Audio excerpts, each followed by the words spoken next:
God will send angels to strengthen you, as stated in Hebrews 1:14. Are not all angels ministering spirits sent to serve those who will inherit salvation? The Greek word for angel is angelos, which means messenger. Angels are God's messengers sent to minister to and for believers who are heirs of salvation. If you are a believer, God has assigned his angels to watch over you. Angels are real and scriptural and play a vital role in the lives of believers. While some Christian denominations may have tainted the topic of the supernatural, causing some believers to avoid it, we must remember that we serve a supernatural God who tells us that angels are real. They play an active role in our lives, and foundationally, you need to understand that you are never alone. The Bible is filled with instances where God sends his angels to strengthen his people during crucial moments. Joshua 5:13, 15. Joshua encountered a man with a drawn sword, identified as the commander of the Lord's army. This angelic being strengthened Joshua and guided him. Luke 22:40, 44. As Jesus prayed in the Garden of Gethsemane, an angel appeared to him from heaven, providing strength during his agony before the crucifixion. Acts 27:22, 24. During a storm at sea, Paul was reassured by an angel that there would be no loss of life, strengthening and encouraging him and everyone on board. Acts 5:18, 20. The apostles were imprisoned, but an angel of the Lord opened the prison doors and instructed them to continue preaching in the temple. Angels complement us in achieving God's purpose for our lives, encouraging and strengthening us when we are weak. Exodus 14:14 says, "The Lord will fight for you.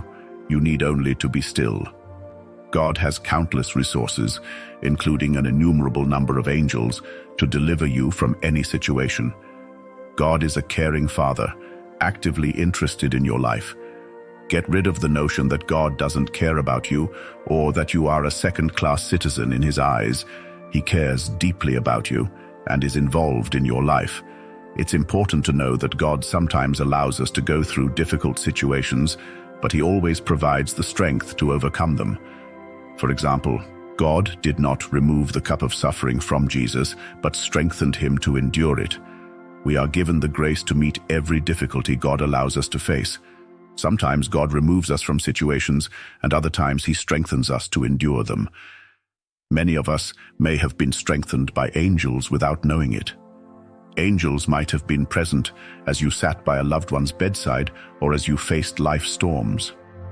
Paul experienced angelic support during a stormy voyage to Caesar, as described in Acts 27:22, 24. Adversity can strike anyone, but the gospel assures us that God provides strength and support during these times. Like Paul, you may face storms in life, but God will send his angels to strengthen you. God will not leave you nor forsake you. He does not want you to rely solely on your strength, which is why he provides help from his angels. Another example is found in Acts 5:18, 20, where an angel freed the apostles from prison and instructed them to continue their mission. These examples reveal God's constant presence with us. When Jesus gave the Great Commission in Matthew 28:19-20, he promised to be with us forever, and he keeps his promises. Psalms 91:11-12 says that God will command his angels to guard us in all our ways.